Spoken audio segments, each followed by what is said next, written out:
Welcome, parents, to our first virtual open house. My name is Mr. Barnes, and I'd like to formally welcome you to my class, Social Studies, on Team 7A, or as I like to call, 7 Awesome. Let's bring me over. A little bit about me is that I graduated from Iona College with both my BA and my master's. I went to Iona for both. I became a teacher because I love the idea of inspiring. A quote that I hold close to me is, "You are the captain of your own ship. You decide whether or not it gets to shore or if it sinks."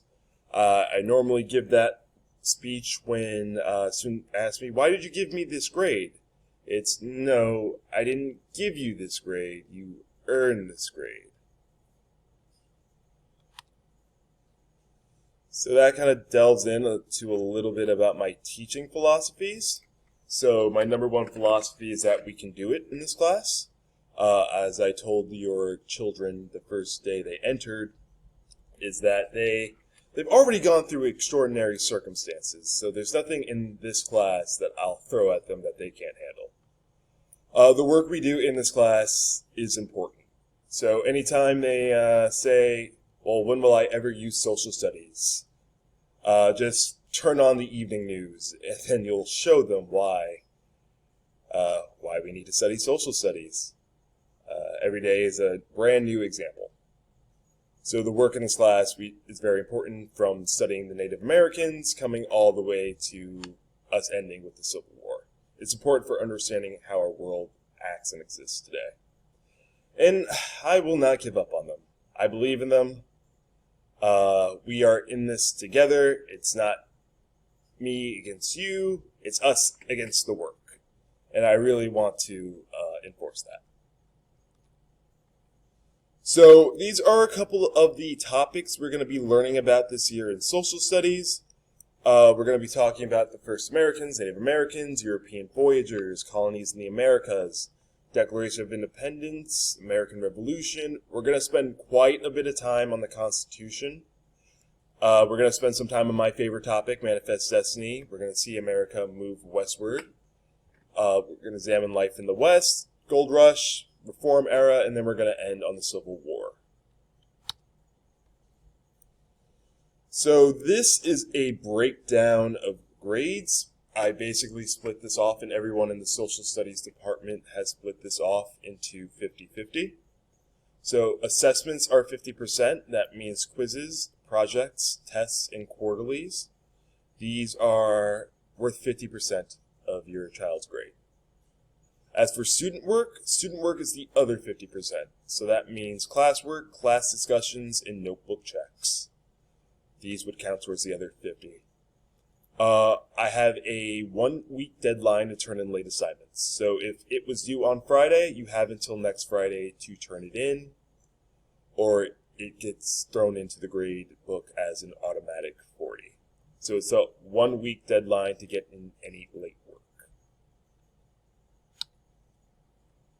So there are two terms we are learning. It is asynchronous learning and synchronous learning. So I'm still trying to navigate my way through these definitions myself, but I'll tell you what they mean in the context of my own classroom. Asynchronous learning is what the students were doing over back in the spring. So students are completing an activity list I have posted to Schoology. The way I post asynchronous activities, or my activity list, is that I put it in an order I want it to be completed in. So it may say first, do now, next, watch the mini lesson I recorded, then work on the activity. So that's what asynchronous learning looks like in my class. Synchronous learning, students are actively being taught by me in a live lesson. Everyone is being taught all at once. You're probably hearing my large booming voice in your living room or your kitchen or wherever you are in your house at that moment. So that's synchronous learning. So asynchronous, they're more on their own completing a task. Synchronous, they are just being live taught by me.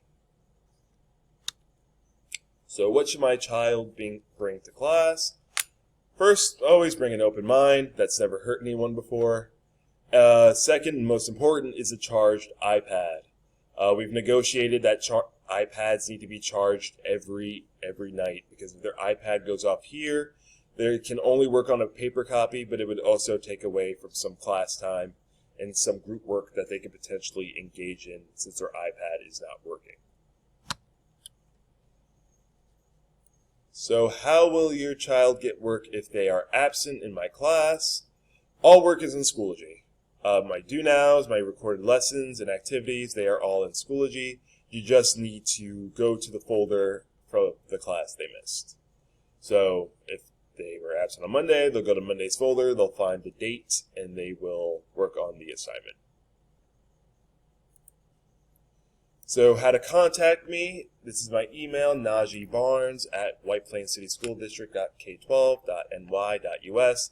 Actually, if you want to take a little screenshot of this right now, so you'll just have it on record. You could always use a school number, and they will direct you to me. As for emails, there is a 24-hour reply period on any email sent to me, meaning I have 24 hours to get back to you.